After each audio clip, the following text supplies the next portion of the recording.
boys and girls, I'm Miss Johnson, and I wanted to read to you one of my very favorite bedtime stories. Okay, here we go. This is Corduroy by Don Freeman.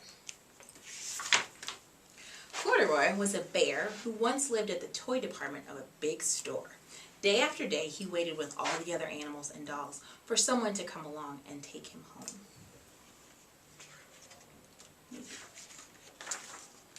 The store was always filled with shoppers buying all sorts of things, but no one ever seemed to want a small bear in green overalls.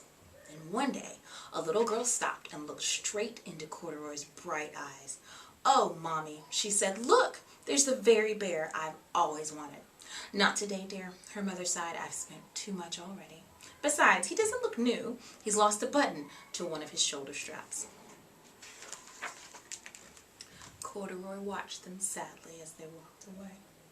"I didn't know I'd lost a button," he said to himself. "Tonight, I'll go and see if I can find it." Late that evening, when all the shoppers had gone home and the doors were shut and locked, Corduroy carefully climbed down from his shelf and began searching everywhere on the floor for his lost button.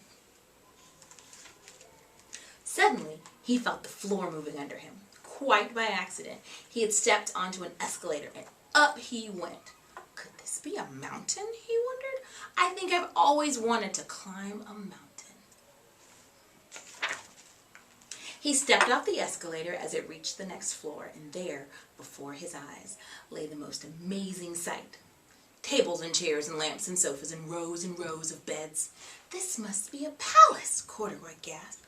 "I guess I've always wanted to live in a palace." He wandered around admiring the furniture. "This must be a bed," he said. "I've always wanted to sleep in a bed." And up he crawled onto a large, thick mattress. All at once, he saw something small and round. "Why, there's my button!" he cried, and he tried to pick it up. But like all the other buttons on the mattress, it was tied down tight. He yanked and pulled with both paws until pop! Off came the button, and off the mattress Corduroy toppled, bang, into a tall floor lamp. Over it fell with a crash. He's covering his ears, which is one of my favorite parts of the story. Corduroy didn't know it, but there was someone else awake in the store. The night watchman was going on his rounds on the floor above. When he heard the crash, he came dashing down the escalator. "Now, who in the world did that?" he exclaimed. "Somebody must be hiding around here." He flashed his light under and over sofas and beds until he came to the biggest bed of all, and there he saw two fuzzy brown ears sticking up from under the covers.